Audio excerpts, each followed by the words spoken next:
Shalom saudara-saudara yang terkasih di dalam nama Tuhan Yesus Kristus. Saat ini kita akan mendengarkan renungan pagi. Sebelum kita mendengarkan renungan, kita bersaat teduh sejenak.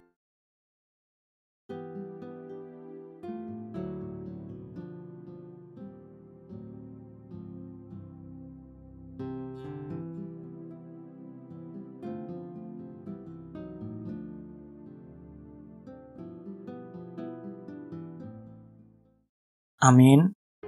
Renungan firman Tuhan bagi kita tertulis di dalam Titus 3 ayat 4 sampai ayat yang kelima.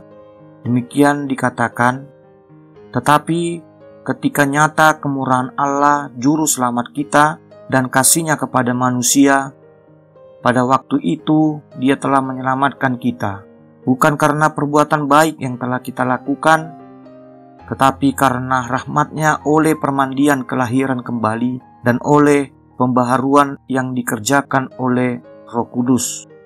Di dalam bahasa Bataknya dikatakan, alai disima tarida habasaun, duhut habasarun ide batasi palua hita, dada alani ulauta hatigoran ubahenna di palua ibana hita. Tungsian sini rohana do, marhite-hite padidion pangulahiot tubuh dohot marhite-hite toddi parbadia na paibaroni. Judul nas renungan kita adalah kasih Allah yang menyelamatkan manusia. Manusia adalah ciptaan Tuhan yang sangat dikasihinya. Semua kebutuhan manusia diberikan Tuhan. Saat manusia berdosa, Tuhan kecewa dengan manusia sebab Tuhan merasakan tidak ada yang kurang diberikannya pada manusia. Seperti Tuhan memberikan makanan, rumah sebagai tempat perlindungan dan kuasa untuk mengendalikan alam ciptaan Tuhan. Semuanya disediakan Tuhan agar manusia bahagia. Tetapi akibat dosa manusia pun menderita. Manusia tidak dapat bersembunyi dan melarikan diri dari hadapan Tuhan. Tidak ada yang luput dari penglihatan Tuhan. Apapun yang dilakukan manusia, pasti diketahui Tuhan. Dosa adalah sikap ketidaktaatan manusia kepada Tuhan. Manusia ingin mencari kepuasan dari luar Tuhan dengan cara melakukan pelanggaran atas hukum Tuhan. Tidak ada rasa takut di dalam diri manusia, meskipun Tuhan telah melarang manusia supaya tidak memakan buah yang ada di pohon kehidupan, tetapi manusia melanggarnya. Ketidaktaatan itulah awal dari dosa manusia. Tidak ada satu orang pun yang berbahagia jika hidupnya tidak menunjukkan ketaatan. Orang yang beriman pada Tuhan tentu adalah orang yang taat. Di dalam lingkungan kehidupan ini, kita dapat menerapkan ketaatan sebagai tanda kita orang beriman. Sebagai warga negara contohnya, kita wajib taat kepada hukum dan undang-undang yang berlaku. Di dalam rumah tangga, sebagai seorang anak, dapat menghormati dan menaati perintah orang tuanya. Demikian juga sebagai warga gereja, kita taat melakukan ajaran dan aturan yang berlaku di dalam gereja itu. Dan juga kita taat untuk membawa anak-anak kita untuk dibaptis. Ketidaktaatan akan membuat kita dikucilkan dari lingkungan kita. Hal ini yang terjadi pada diri manusia saat tidak taat pada Tuhan. Manusia dikucilkan dan diusir dari Taman Eden.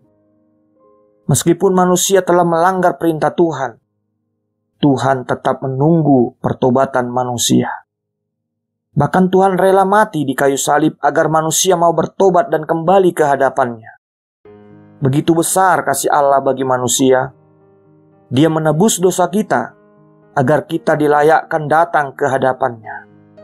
Saudara-saudari, banyak orang yang ragu dan menolak kasih Allah. Hal ini terlihat dari kebencian orang-orang pada Yesus Kristus.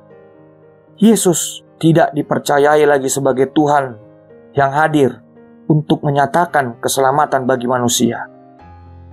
Tentunya manusia terus merasa dirinya superior, lebih hebat dan lebih benar, sehingga tidak bisa lagi menerima Yesus. Hanya dengan melalui imanlah kita dapat mengenal dan menerima Yesus sebagai Tuhan, Sang Juru Selamat kita. Di dalam Alkitab diceritakan bagaimana kesombongan Raja Herodes yang menilai dirinya sebagai Tuhan dan akhirnya dia mati terpapar di tanah akibat ditampar oleh malaikat Tuhan. Di dalam sejarah kekristenan kita banyak diungkapkan orang-orang yang tidak menerima Yesus, hidupnya semakin menderita. Tidak hanya penderitaan fisik yang mereka terima, tetapi penderitaan jiwa. Oleh karena itu, terimalah Yesus sebagai Sang Juru Selamat kita. Kita pasti tidak akan kecewa, berdoa, dan berserulah kepadanya. Amin. Kita bersatu dalam doa. Ya Tuhan, terima kasih karena Engkau memberikan kepada kami kesehatan. Pada hari ini kami menyerahkan seluruh aktivitas kami kepadamu. Kiranya Engkau berkati kami dan berikan kepada kami Tuhan kekuatan agar kami dapat kuat dan penuh dengan kesabaran melakukan segala aktivitas kami. Demikian juga firman-Mu mengingatkan kami supaya kami memiliki sikap dan hati yang taat. Taat kepada firman-Mu, taat juga Tuhan untuk mematuhi segala peraturan-peraturan yang ada di lingkungan kami.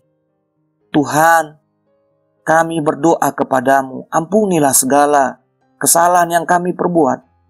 Kami sadar kesalahan yang kami perbuat itu mungkin membuat kami sakit. Oleh karena itu kami mendoakan juga saudara-saudara kami yang bergumul, baik dalam keadaan sakit, di rumah sakit.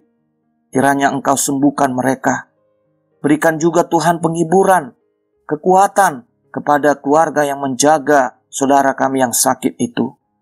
Tuhan, berkati keluarga kami, berkati seluruh jemaat kami, supaya mereka Engkau menangkan dari setiap masalah yang mereka hadapi. Di dalam nama Tuhan Yesus kami berdoa. Amin. Kasih karunia yang dari Tuhan Yesus Kristus dan damai sejahtera dari Allah Bapa dan persekutuan Roh Kudus kiranya menyertai kamu. Amin.